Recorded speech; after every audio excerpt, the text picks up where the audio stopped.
High জান, কেমন আছো সবাই? আমি শ্রী, তোমাদের সাইকিক বন্ধু। তো আজকে যে এনার্জিটা আমি পিক করছি সেটা হচ্ছে মিরর এনার্জি। ওকে, সো কখনো কখনো কি হয় জানো তো, আমাদের লাইফে এমন কেউ আসে যে এসে আমাদের প্রচণ্ড কষ্ট দিয়ে যায়, মনে আঘাত করে যায়, এবং আমরা তাকে প্রচণ্ড দোষারোপ করি, প্রচণ্ড হেট করি, আর ভাবি ভাই তুই কেন এলি। সো এই ধরনের রিলেশন বা এই ধরনের মানুষ কিন্তু আমাদের জীবনে এমনি এমনি আসে না। এরা আমাদের কিছু শেখাতে আসে, আয়না দেখাতে আসে যে তুই নিজে দেখ, তুই কোথায় ভুল করছিস সেটা ভালো করে দেখে নে। কখনো কখনো আমরা নিজের দোষটা দেখতে পাই না নর্মালি, কেউ যতক্ষণ না এসে বলে দেয় সেই মুহূর্তে আমরা মানি না ঠিকই, ভাই চল আমার কোনো দোষ নেই, তুই সব কিছুর জন্য দায়ী। কিন্তু কোথাও একলা হয়তো আমরা এটা ভাবি যে ভাই আমি করেছি কিছু দোষ, আর সেটা হয়তো আমি কেন বলছি, আমার কাছে যারা রিডিং নিতে আসে অনেকে কিন্তু এটা স্বীকার করে, হ্যাঁ দিদি এটা আমার ভুল ছিল, হ্যাঁ দিদি জানো তো আমারই দোষ। তো এগুলো অনেকে স্বীকার করে, এগুলো আয়নার কাছে করে। আর আমি একজন সাইকিক, যার কাছে মানুষ মনের কথা এসে খুলে বলে, তো আমাকে শুনতে হয়, এবং শুনে আমি বুঝতে পারি যে কোথাও কোথাও মানুষ কিন্তু নিজের ভুলটা বোঝে, সেটা স্বীকার করুক আর না করুক কারোর সামনে, এই ভুলটা ধরিয়ে দেওয়ার মানুষ লাগে। আর তার জন্যই এই ধরনের কিছু রিলেশন আমাদের লাইফে আসে, এই ধরনের মানুষ আমাদের লাইফে এন্ট্রি নেয়, আমাদের চোখে আঙুল দিয়ে বুঝিয়ে দিয়ে দেখ তুই কি ভুল করছিস, তুই দেখ, নিচে দেখ। সো এখানে এরকম একটা কার্ড এসছে, সেপারেশন উইথ মিরর, যেটা অবভিয়াসলি বুঝতে পারছো একটা সেপারেশন হয়েছে, একটা ছাড়াছাড়ি হয়েছে, তুমি ভীষণভাবে আহত তাতে মানসিক দিক থেকে। তো কোথাও না তোমার এবারে এই মিরর দেখার সিনটা আবার মনে হচ্ছে যে ভাই আমি এতদিন এই ভুল ব্যাপারে ছিলাম, মানে এইরকমভাবে কোনো সময় না আমরা খুব ভুলভাল মানুষকে পাত্তা দিই, খুব ভুলভাল মানুষকে অ্যালাউ করি আমাদের লাইফে। এটাও কিন্তু আমাদের একটা অপরাধ। এটা তখন বুঝি যখন সবাই আমাদের পাড়িয়ে পাড়িয়ে চলে যায় না, তখন আমরা বুঝি ভাই আমরা কোথায় নেমে গেছি, যে মানুষ উপর থেকে পাড়িয়ে চলে যাচ্ছে, এটা দেখানোর জন্যই কিন্তু এরা চলে আসছে লাইফে। তুমি যতক্ষণ না বুঝবে আবারও আসবে, আবারও তোমাকে পাড়াবে। তো এটাই হচ্ছে মিরর, এটাই হচ্ছে আয়না। আজকে এই এনার্জি আমি পিক করছি, আমি জানি না কেন, মেবি তোমাদের সাথে এরকম হয়েছে, বা এমন কেউ আছো যা রিডিং আজকে হচ্ছে, যে কিন্তু এটা ফিল করছো যে আচ্ছা এই ছিল আমার ভুল। অনেকে হয় না যে অনেকে বলে ভাই বিশ্বাস করেছিলাম এটা ভুল, হ্যাঁ ভাই ভুল, বিশ্বাস করাটা ভুল নয়, ভুলভাল মানুষকে বিশ্বাস করাটা ভুল।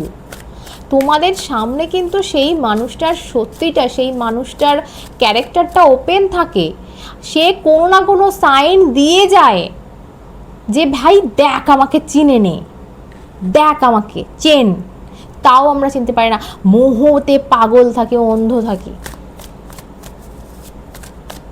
চলে যাওয়ার পর বুঝতে পারি ভাই কি করলাম, ভাই এত বিশ্বাস, তখন মনে হয়। চলো দেখা যাক কি কার্ড আছে। তার আগে বলে দিই, যারা আমার থেকে পার্সোনাল রিডিং করাতে চাইছো, স্ক্রিনে নাম্বার যাচ্ছে, এই নাম্বারে হোয়াটসঅ্যাপ করবে। হোয়াটসঅ্যাপ করলে ফ্রি রিডিং নয় কিন্তু পেড রিডিং, ওকে, চার্ট পেয়ে যাবে, কিন্তু কল করবে না, কল পাবে না, আর কল করলে সঙ্গে সঙ্গে নাম্বার ব্লক করে দেওয়া হয়। তো হোয়াটসঅ্যাপে কিন্তু মেসেজটাই করতে হবে, ওকে। তো চলো রিডিংয়ে যাবো এবার। যে কার্ডগুলো চলে এসে সেগুলো একটু দেখাই।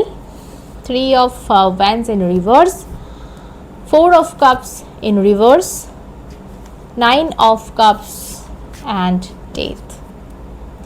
সো ফাইনালি এখানে একটা মৃত্যু হচ্ছে, মেবি তোমার পুরনো তুমির মৃত্যু হচ্ছে, এবং একটা নতুন তুমি জন্ম নিচ্ছে এখানে, যেটা ভীষণ ইম্পর্টেন্ট। তোমরা বুঝতেই পারছো, এই জন্য তোমাকে আয়না দেখানো হয়েছিল।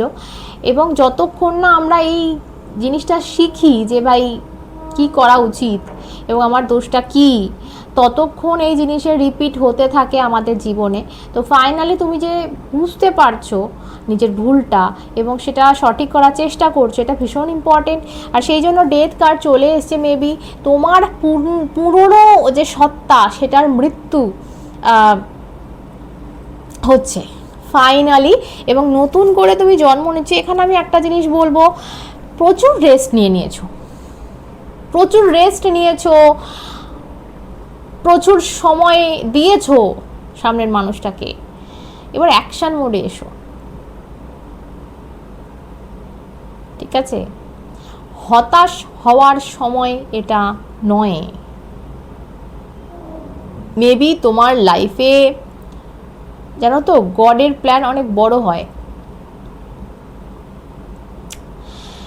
আমাদের প্ল্যানের থেকে অনেক বড় কিছু। আমরা একটা এমন টক্সিক জিনিসকে বেছে নিই আমাদের জন্য, কিন্তু সে দিলে কিন্তু টক্সিক দেয় না, সে দিলে ভালোটাই দেয়। এবং তার জন্য তোমাকে ডিভাইন টাইমে ওপর পুরোপুরি ছেড়ে দিতে হবে এবং এই বিশ্বাসটা রাখতে হবে। সব থেকে বড় কথা যে উনি তোমার ভালোই চাইবেন, এটা তোমার মধ্যে দেখতে পাচ্ছি না, ঠিক আছে?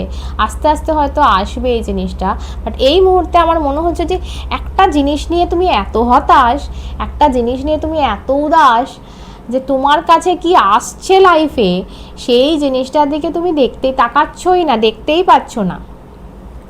দেখো এখানে 9 অফ কাপস এসছে, তো বুঝতে পারছো তোমার স্বপ্ন একটা পূরণের জায়গায় কিন্তু যাচ্ছ। কিন্তু এখানে দেখো 3 অফ ওয়ান্স রিভার্সে, তুমি অ্যাকশন মোডে নেই, কোথাও একটা খুব স্লো যাচ্ছ। তোমাকে এইখানে কিন্তু ফাস্ট ডিসিশন নিতে বলা হচ্ছে। দেখো এন্ড যেটা হয়েছে সেটা মেনে নাও, এবং সেই এন্ডিং দেখো 10 অফ সর্ডস রিভার্স, ব্যাক স্ট্যাব হয়েছে তোমার সাথে, হয়েছে, আমি মানছি সবটাই হয়েছে, সেপারেশন হয়েছে, খুব খারাপ অবস্থা, মানছি, কিন্তু এটা মেনে একটা অ্যাকসেপ্ট করে সামনে দিকে এগোতে বলা হচ্ছে। এটা এগোচ্ছ না বলে কিন্তু কার্ডটা উল্টো এসে, দেখো তোমার শিপ রেডি, তোমার গাড়ি রেডি, বাট তোমার যাওয়ার অপেক্ষা, তোমার সামনে এগোনোর অপেক্ষা। সেইখানে কেন এত গাফিলতি, এত স্লো কেন তোমার এনার্জি? এটা কিন্তু ইউনিভার্স তোমাকে বলছে যে সময় না পেরিয়ে যায়। একটা ভিডিও দেখছিলাম, দুটো পাহাড়ের মাঝখানে খাদ আছে, ঘড়ির কাঁটার মতো দুটো দাঁড়িয়ে এরকম ঘুরছে, ঠিক আছে, এরকম ঘুরছে। তো মেয়েটা যাচ্ছে, ও গডের ওপর ছেড়ে দিয়েছে, তো দাগটা যখন এরম এলো, এরম ঘুরতে ঘুরতে ঘুরতে ঘুরতে এরম যখন সোজা হলো, মেয়েটা ওই কাঁটার ওপর দিয়ে খাদটা পেরিয়ে গেল। ও পেরোনোর পর কিন্তু ওটা আবার নিচে চলে গেল। ওই সময় যদি ও যেত বা তার আগে যদি আগের স্টেপে যেত সোজা হওয়ার আগে, তাহলে কিন্তু ও সোজা খাদে পড়তো। তো ওপরওয়ালার ওপর না, পুরোপুরি ট্রাস্ট করে ছেড়ে দিতে হয় যে তোমার টাইম যখন হবে তখনই কিন্তু আমি যাব বা ভালো জিনিসটা আসবে আমার লাইফে। আমি তাড়াহুড়ো করলে না, কিছুই একটা কচু ঘেঁচু উঠিয়ে নেব। তো ছেড়ে দাও, সারেন্ডার। ওকে, সো চলো একটা অ্যাডভাইস নেব তোমাদের জন্য, দেখা যাক। ওকে, সো যেটা প্রথম থেকে মেসেজটা আমি এটাই পাচ্ছি যে কোথাও একটা তুমি বুঝতে শিখেছো, অনেক এক্সপিরিয়েন্সের পর যেটা আমাদের হয়, ফাইনালি আমরা বুঝতে পারি যে আমাদের ভুলটা কোথায়। তুমি বুঝতে পেরে না সেই ভুলটা নিয়ে পড়ে আছো, সেই হতাশা নিয়ে পড়ে আছো যে কেন করলাম, কি হলো আমার সাথে। যতক্ষণ ওইটা ভাবতে থাকবে এই রকম জিনিস আবারও তোমার লাইফে ঘটবে। তার থেকে ওই জিনিস থেকে বেরিয়ে এই সুন্দর একটা এনার্জি, এটাকে অ্যাট্রাক্ট করো নিজের দিকে। কিভাবে করবে চলো দেখি। Okay, thank you. Wow, 10 of pentacles with 2 of wands. Finally তোমাকে কিন্তু আবারও বলা হচ্ছে এগোতে, কেরিয়ার, এবার কেরিয়ারের দিকে ভাবো, এবার ফ্যামিলির কথা ভাবো, এবার চুজ করো, চয়েস ইজ ইয়োর্স। তো এখানে চয়েস করাটা ভীষণ ইম্পর্টেন্ট। কি চুজ করবে? নিজের হ্যাপিনেস, নিজের ফ্যামিলি, নিজের স্বপ্ন, যেগুলো তুমি ভুলে গেছো, এবার সেগুলো চুজ করার পালা। তুমি অন্যকে চুজ করছিলে, অন্যের খুশি চুজ করছিলে, এগুলো তোমার ভুল ছিল।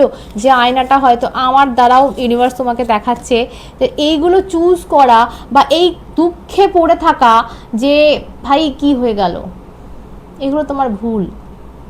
এই ভুল থেকে বেরো এবং ফাইনালি নিজেকে চুজ করো, ফাইনালি নিজের খুশি চুজ করো, নিজের হাসি চুজ করো, নিজের ফ্যামিলি চুজ করো।